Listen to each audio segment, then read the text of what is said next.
got the daddy and the fish are out here working on getting a goat pen together. We have Chris and Fisher out here doing a goat pen stable run home house and Benny, whatever you want to call it. It's really nice today. It looks cold, but I just put this jacket on. It's pretty warm out here actually.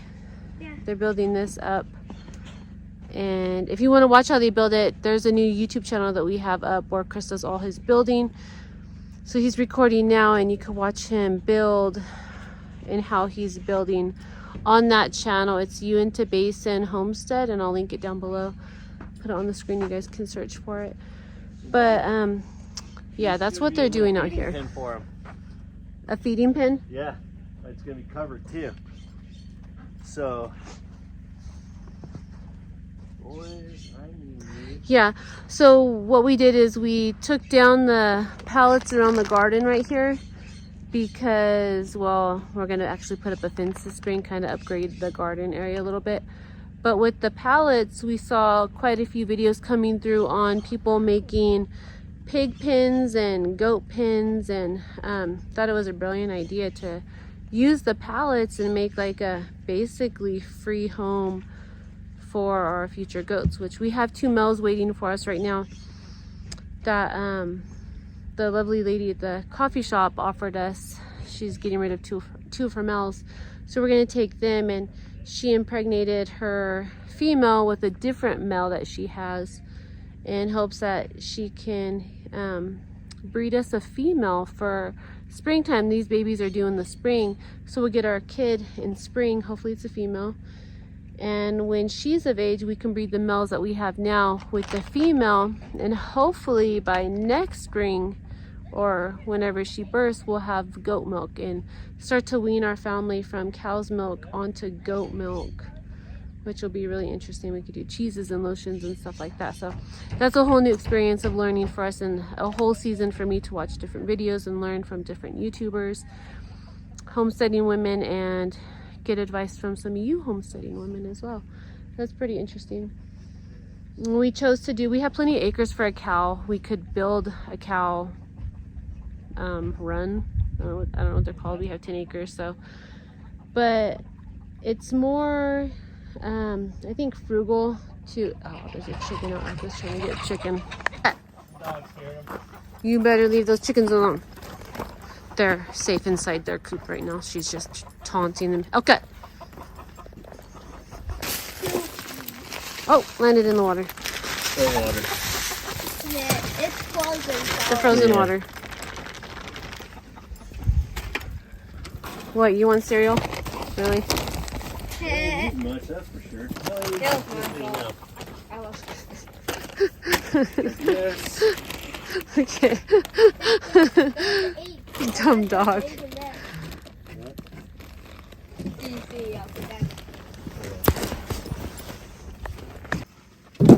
Now, boys, let's go screw.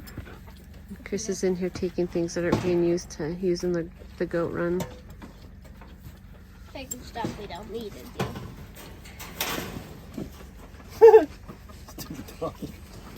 They ain't eating much, that's for sure. They said screw tofu, that's nasty. They said no soy.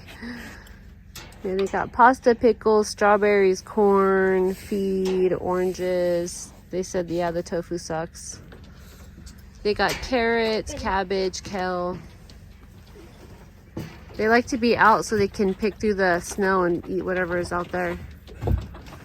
Which our chickens are doing better. People were having problems with their feed and their chickens not laying. Our chickens ate more off the land than anything, and we got eggs all summer from them.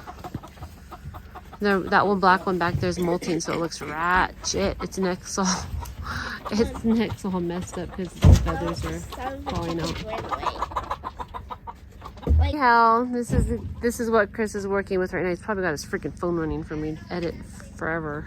Gotta turn that off for him. But this is where he's building it right here, and we'll have it covered and stuff for them. That's pretty cool. And then the females won't be kept with the males. So this will just be the male area. And this is temporary. We'll probably upgrade things like we do our garden as we learn. But right now, a lot of homesteaders online were starting out with this. So we're going to give it a shot, you know. And cattle panel so the suckers don't get out. He's got this part started, so we got to do. He's going to box it all in once we he gets it put together. I say we. I'm just like inside with the babies. They don't want to be outside. And then yeah, I'll go back there. She's like, what can I find to eat? This stuff right here seems like spring's seriously right around the corner. Get this all pretty and green again, hopefully better. We had that little sample area over here that we tried out with some seeds just in the ground at the end of summer, like into fall last year, and they grew really well. So I'm gonna put some stuff into the ground this year. With our garbage my last video, I got some comments on nothing gets into the garbage, like bobcats or bears or whatever. No, we don't have a problem with things like that on the property. The dog does a good job of keeping everything away. And yeah, we haven't had an issue. We've seen prints outside our property line, but not on the property. I think when we first got here, we saw a little black bear print, but nothing since.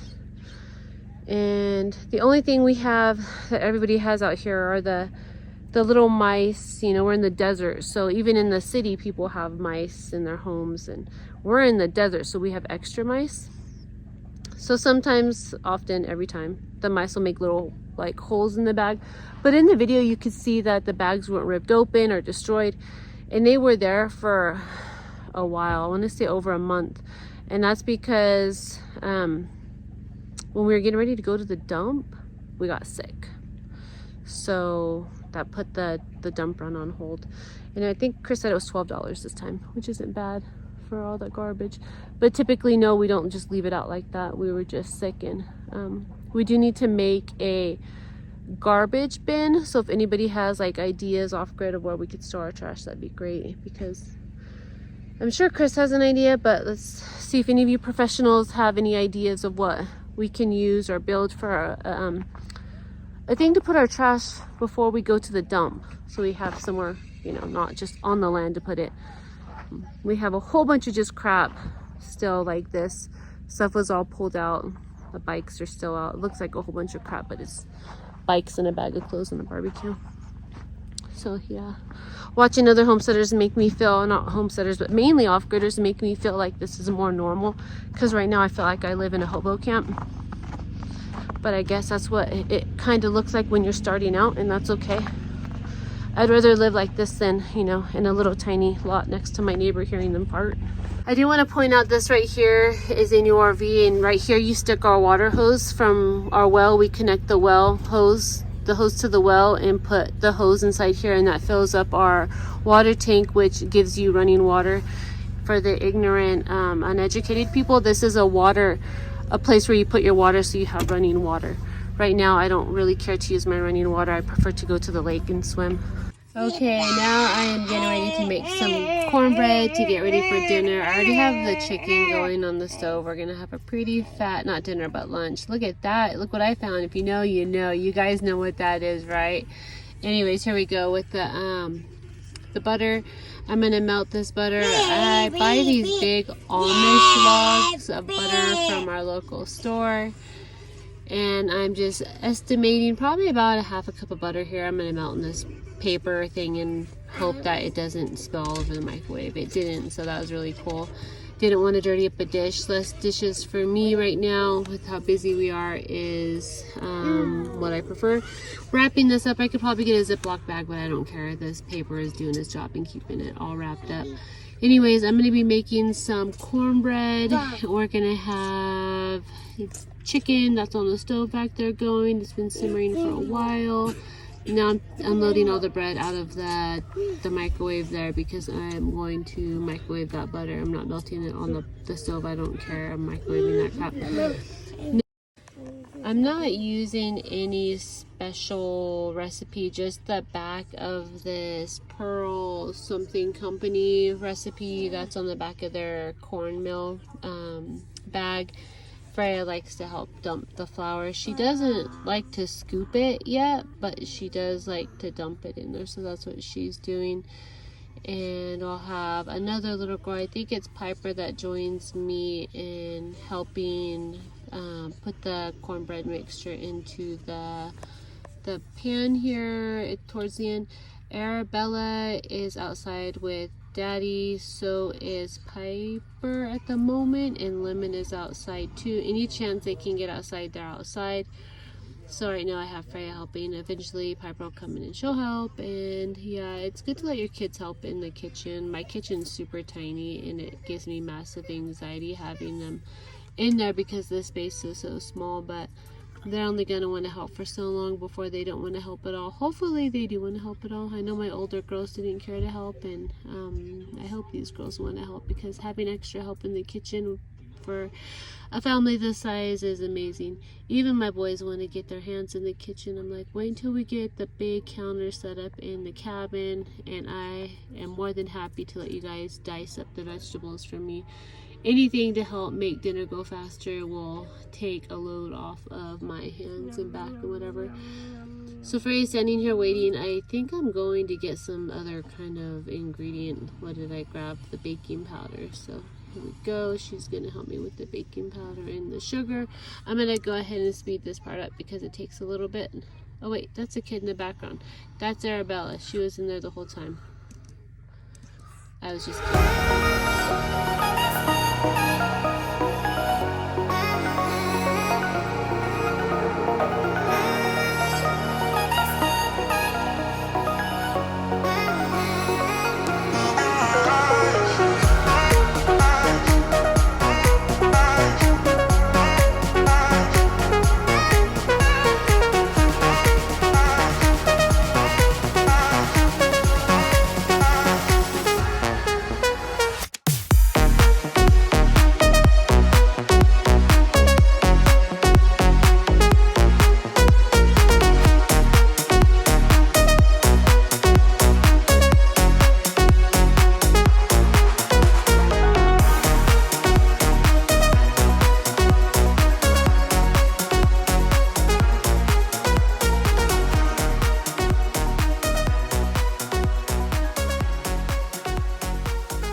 I guess I'll fill these suckers up. If you missed it on my last video, prefer to bring water to a boil and make baths straight from the tap outside, because the RV water heater is really small. So you get like 5 or 10 minutes of hot water, 5 probably, I think.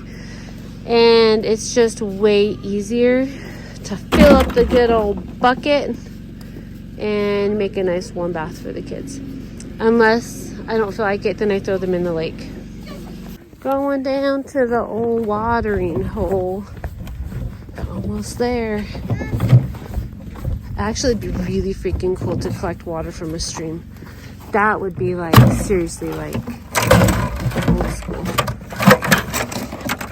You mind? But instead, I'm gonna get inside this old well here. About to have water.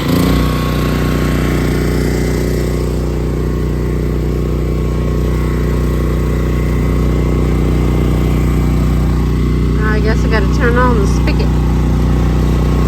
Here goes Johnny. I said, here goes Johnny. Here goes Johnny. Come on. Where'd it go? Elka, where's the water? Oh, there it goes. Oh yeah. Oh, there we are. No need to go to the watering hole today. We got water. I know there's this hot water heater tank thing that you can get basically hot water when you want it, that you hook up to an RV or whatever, but I'm saving that for my outdoor shower. Right now we have a way to get our baths nice and warm and to get it did, so that's on hold because I got lumber to buy, and I don't know if anybody's been building anything lately, but the lumber prices are kind of crazy. So yeah, not a necessity at the moment, but it will be a necessity in the long run, because like I said, right now we have a way to get hot waters from the lake. Oh, Piper, you too close. You don't got your snow boots on. Those are no snow boots. Those are Walmart fancy boots. They're not fancy no more. Look like you live in a trailer. I almost burned our cornbread. I've been wanting cornbread for 2 days. Where the heck's my oven mitt? Crap. Okay. Now we gotta give the chicken some water.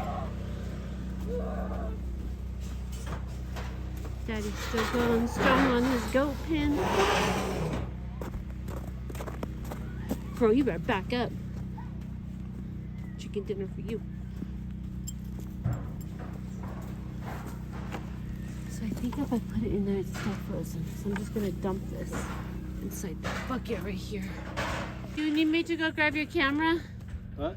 You need me No, to this is just, I took the metal that was behind the trailer there. Oh, okay. And I'm cutting this real quick just to slide in there. Oh, okay. Back up, Piper.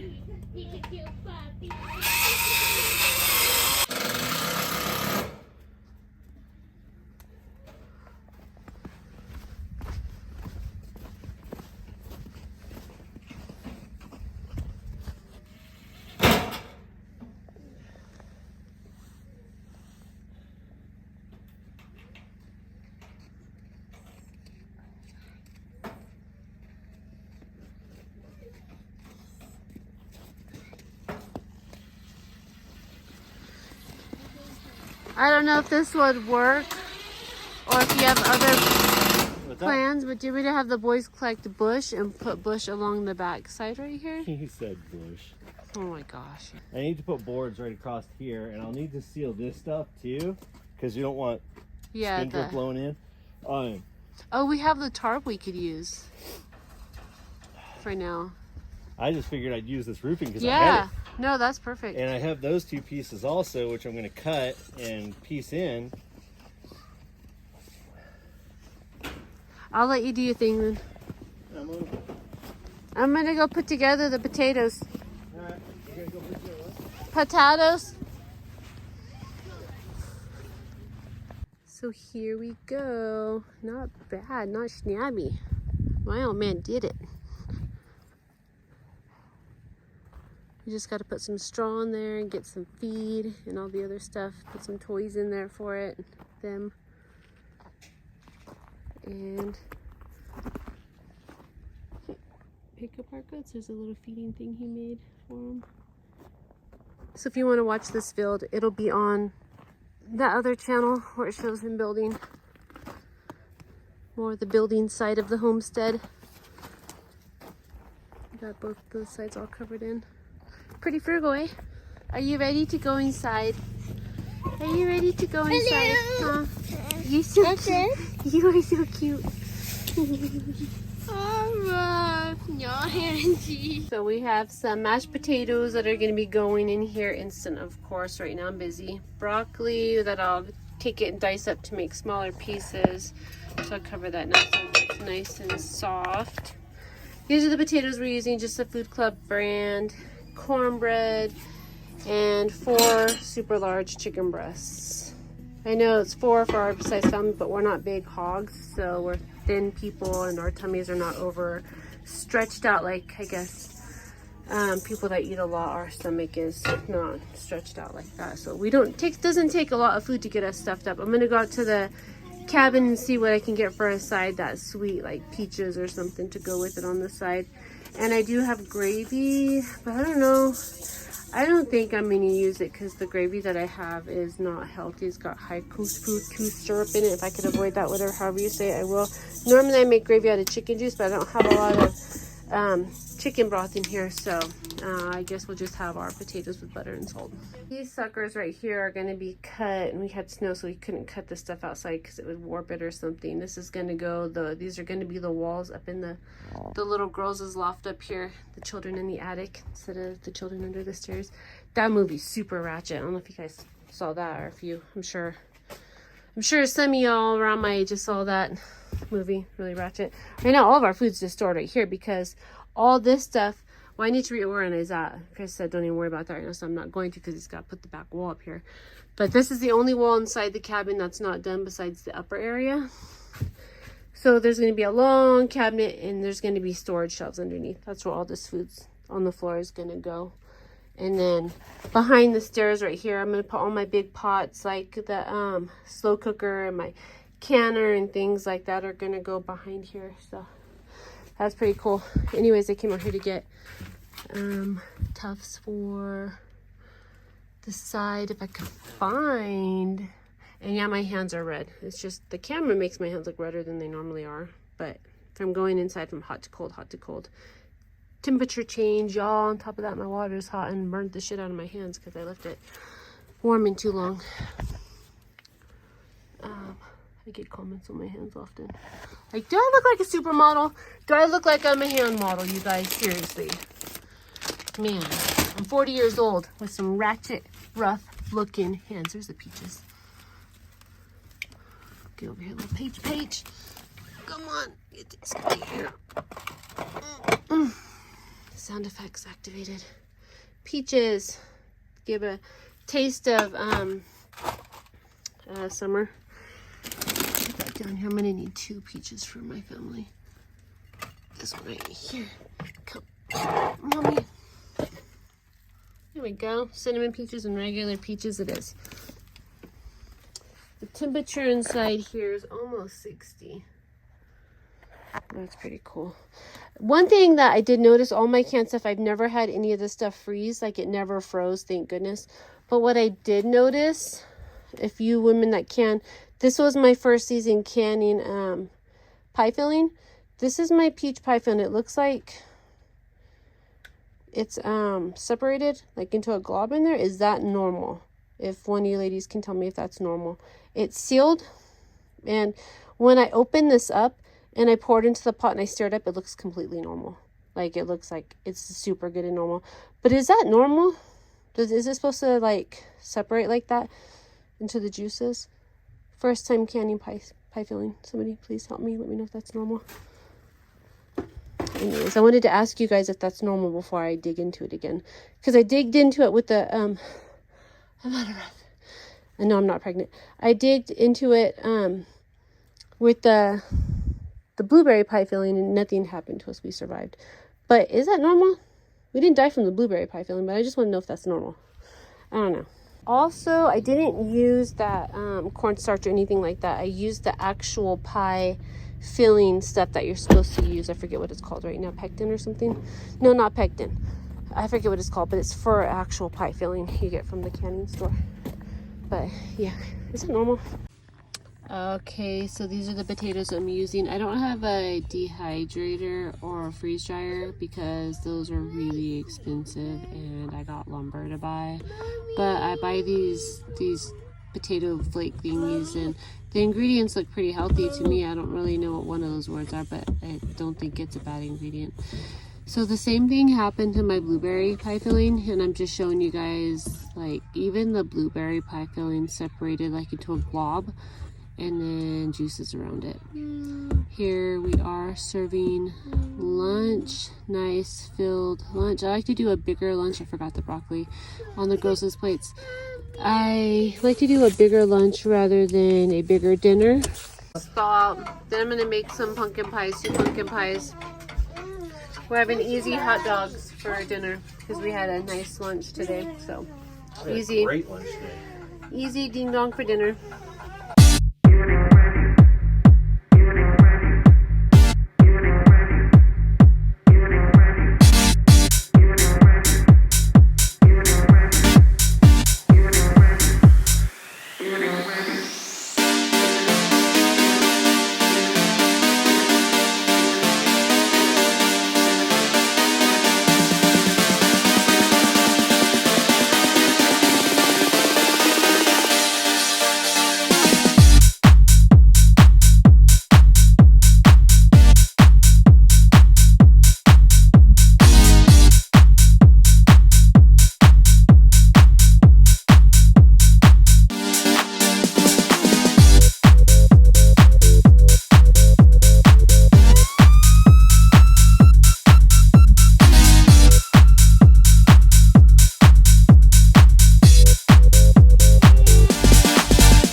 little bit of pie stuff left over, but I don't think I can feel these anymore.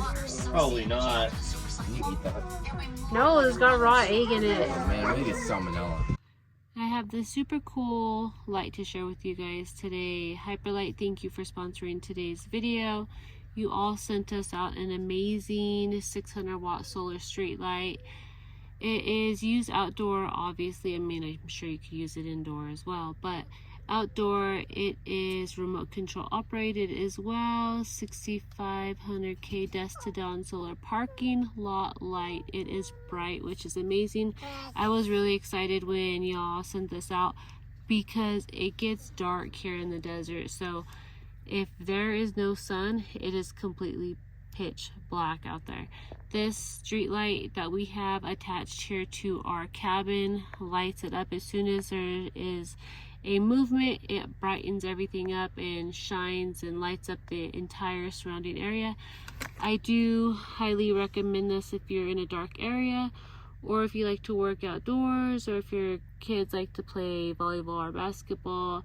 It is a really good bright light that is solar ran, so it won't even cost you on your power bill, and it's super cheap. Right now on Amazon, $99. You can apply a $30 coupon and save even more money. They have a 1000 watt they offer. They have a 1300 watt they offer. So it goes up in price. This one right here is $99. There's $139, $159. It's a really good product. It's really cheap and affordable. I don't know how well it will hold the snow. We haven't had a heavy snowfall, but we did have some really strong winds, and Chris thought it was going to blow right off the cabin, and it did not blow off the cabin. So that was a huge score. It stood up to the winds.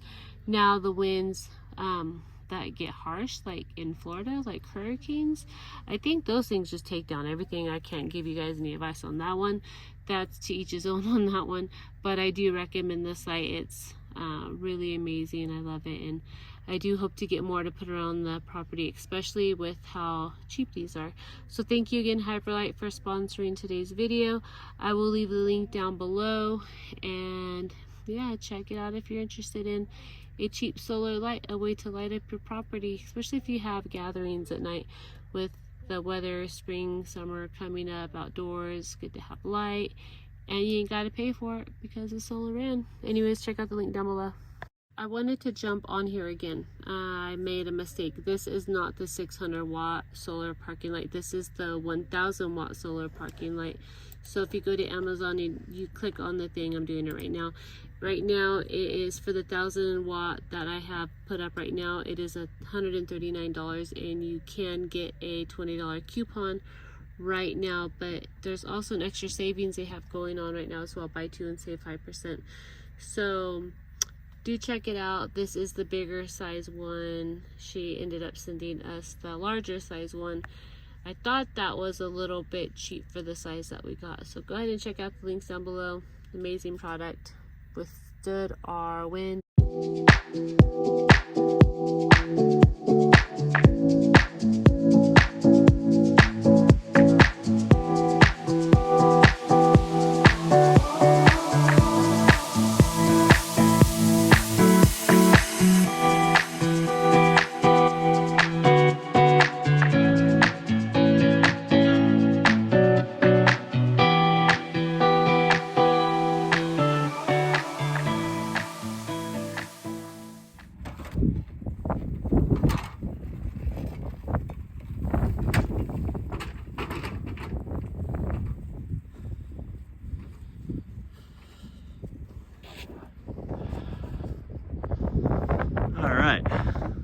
That is up.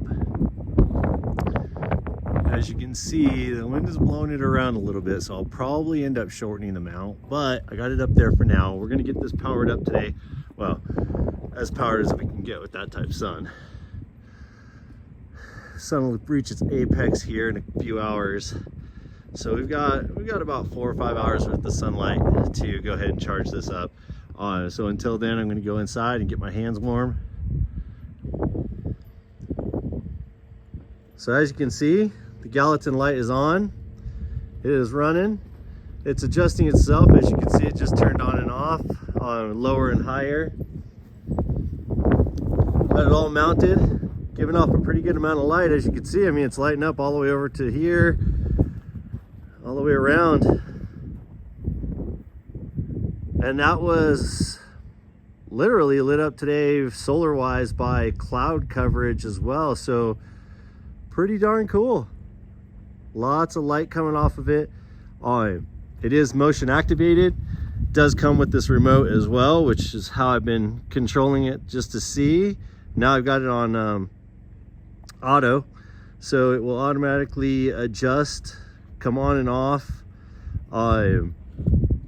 We'll see how everything goes. It's pretty windy out tonight, so I'm thinking it's gonna stay on a lot tonight. So yeah, again, Galental, thank you very much for the sponsorship. This is your 1,000 watt solar powered parking lot light with the mount and the remote.